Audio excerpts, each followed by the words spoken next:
Monsieur le Président, Monsieur le Ministre, Monsieur le Président de la Commission d'enquête, Monsieur le rapporteur, mes chers collègues, nous sommes 12 en séance pour un sujet aussi important. Autant dire que nous sommes entre nous. Et nous fêtons aujourd'hui le premier anniversaire de la déclaration de Jérôme Cahuzac, au terme desquelles il déclarait qu'il n'avait pas de compte à l'étranger. Ce 5 décembre est donc à marquer d'une première bougie. Hier, Monsieur le Ministre, le Sénat a battu l'Assemblée 1-0. Il y avait un sénateur, moi, et 0 député à la présentation du rapport annuel de Transparency International qui visait la transparence de la vie publique et l'évasion fiscale. Évidemment, ce rapport pose un certain nombre de problèmes puisqu'il parle de perception de la corruption, de perception de la fraude. Et dans le tsunami de l'affaire Cahuzac, il est clair qu'il faudra plus qu'un train de mesures pour rétablir la confiance. Et c'est vrai que l'affaire Cahuzac a produit des textes législatifs, on en a parlé, des commissions d'enquête, on en a parlé. Et je vais vous parler, moi, des lanceurs d'alerte et de la formation. Je croyais que Bernard Cazeneuve serait au banc et ne voulant pas le contrarier, je ne voulais pas parler du verrou de Bercy. Mais puisque vous êtes là, Monsieur le Ministre, je vais vous en parler. Et juste un mot, le verrou de Bercy a fait l'objet de très nombreux débats le 16 et le 17 juillet dernier. Malheureusement, nous n'avons pas pu adopter les dispositions de bon sens et de transparence qu'avait préparé notre collègue Anziani au nom de la commission des lois, et nous le regrettons. Moi, je voulais vous dire que, comme les murs de Jéricho, ce verrou de Bercy finira un jour ou l'autre par sombrer, et à mon avis, sous le coup d'une question préalable de constitutionnalité. La première a été déposée le 29 novembre, ça n'a pas fonctionné, mais je pense que le combat continue et que sous l'angle de la question préalable de constitutionnalité, le verrou de Bercy sautera et il résistera moins, me semble-t-il, aux juridictions qu'il n'a pu résister aux parlementaires. Je voudrais donc vous parler des lanceurs d'alerte. Il existe malheureusement, Monsieur le Ministre, aucune convention OCDE pour les lanceurs d'alerte. Et je crois que ce serait important que la France puisse porter ce projet d'une convention OCDE pour les lanceurs d'alerte. Dans un pays comme la Suisse, la vérité est pratiquement illégale. D'ailleurs, elle n'est pas pratiquement illégale, elle est illégale. L'exemple de Pierre Condamin-Gerbier avait fait un très grand nombre de déclarations qui se sont avérées absolument exactes. Dès son retour en Suisse, il a été incarcéré. Monsieur le rapporteur et moi-même avons été d'ailleurs soutenir ses défenseurs. On retrouve le même problème pour d'autres lanceurs d'alerte. Nicole Marie Meyer, expert attaché à Transparency International, a déclaré hier lors de la présentation du rapport « La France est ce pays paradoxal où un ministre du budget pratique la fraude fiscale, mais où un commandant de police est révoqué pour avoir signalé un usage illicite de fichiers par son administration, un diplomate licencié pour avoir rendu à sa hiérarchie un rapport confidentiel sur des dysfonctionnements financiers avérés, un fonctionnaire territorial menacé pour avoir signalé en interne des marchés publics irréguliers. » Par ailleurs, on assiste à une limitation de la coopération internationale et du multilatéralisme en matière de lutte contre la fraude et l'évasion fiscale. Le cas de la Suisse est un cas absolument typique. Les lanceurs d'alerte ne sont pas les seuls à souffrir des carences de l'action internationale. L'action multilatérale en matière de lutte contre la fraude fiscale reste insuffisante et superficielle, voire hypocrite, y compris dans les enceintes de l'OCDE, comme je le disais tout à l'heure. Pascal Saint-Amand a beau dire qu'il n'existe plus de secret bancaire en Suisse et que la coopération et l'échange d'informations progressent, la réalité est tout autre. Au plan strictement juridique, le droit suisse tout entier est tourné vers la protection des banques. Le Conseil fédéral suisse a renoncé en septembre dernier à sanctionner pénalement des banquiers dont l'action aurait été peu scrupuleuse. Du côté du droit positif, les articles 271, 272, 273 du Code pénal suisse interdisent toute intrusion d'une puissance étrangère qui serait contraire aux lois, traditions et intérêts de la Suisse. Cette législation, notamment, sert de fondement à toute négociation fiscale entre la Suisse et le reste du monde, notamment les États-Unis. Quant à l'article 273 relatif aux peines sanctionnant l'intelligence économique, il suffit de le lire pour démontrer qu'en Suisse, la vérité en matière d'évasion fiscale et de fraude fiscale internationale est illégale. Dans de telles conditions, on imagine également les chances de succès d'une commission rogatoire internationale pour interroger les responsables locaux d'UBS ou d'HSBC, sans parler de l'entreprise qui administre le port franc de Genève.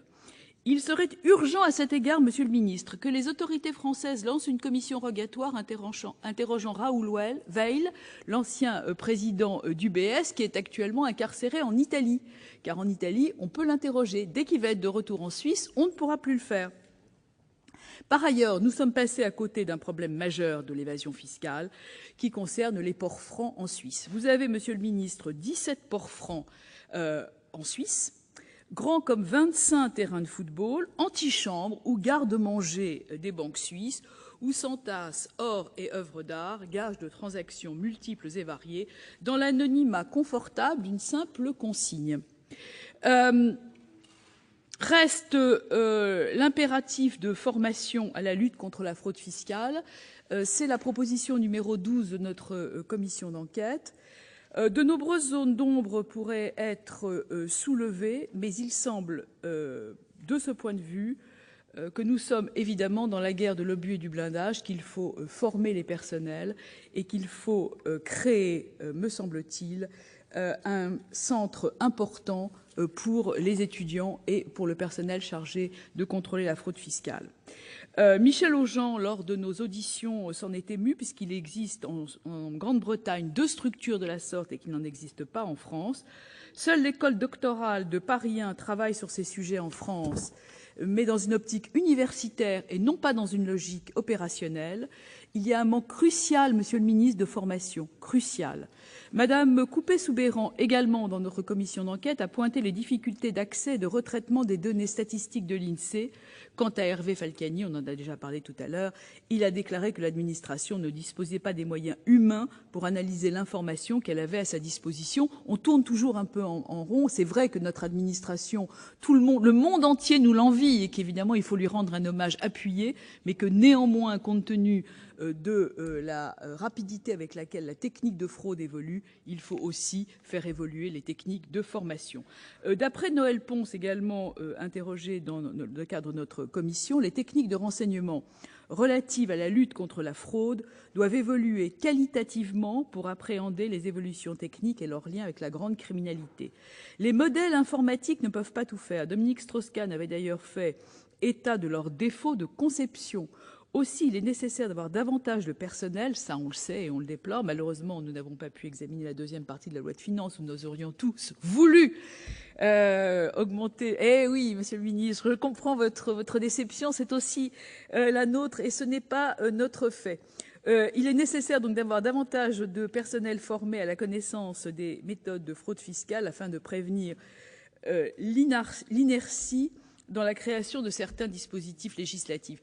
On pourra voter toutes les lois qu'on veut. Si on n'a pas le personnel adéquat pour les former, le personnel pour assurer le suivi, le personnel pour enquêter et traiter les données, je crois que tout ce que nous pourrons faire ici, et nous sommes tous mobilisés, Monsieur le Ministre, contre ce fléau qu'est l'évasion fiscale, nous n'arriverons pas à avoir de bons résultats.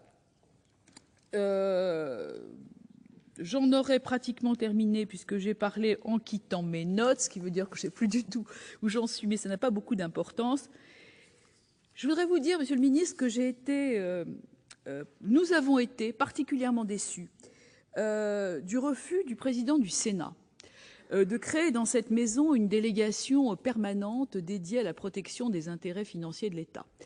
C'était une de nos propositions de la première commission d'enquête, parce que je pense qu'il est important que nous puissions suivre en matière législative, en matière financière et en matière fiscale de façon constante l'évolution de notre législation et de la jurisprudence. Le président du Sénat, qui avait été saisi par le président de la première commission d'enquête, Philippe Dominati, avec une lettre que nous avions tous signée et qui lui demandait la création de cette délégation, le président a refusé de créer cette délégation à l'intérieur du Sénat. Ça aurait permis au Sénat d'accroître son pouvoir de contrôle et surtout son pouvoir de suivi.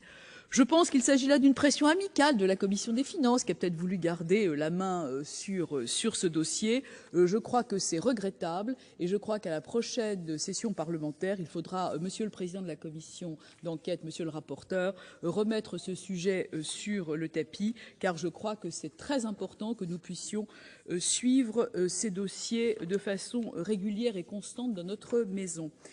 Donc, Monsieur le Ministre, nous sommes tous mobilisés.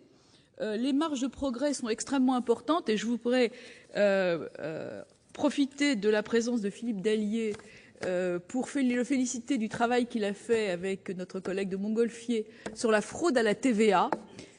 Mais je vous en prie, mon cher collègue, ce sera le grand mérite d'avoir été là ce matin pour nous écouter sur ce sujet important. Mais de toute façon, le rapport est tout à fait excellent et nous avions soulevé à de très nombreuses reprises dans nos 2 commissions d'enquête les fraudes à la TVA et la marge de progrès extrêmement importante qu'il y a.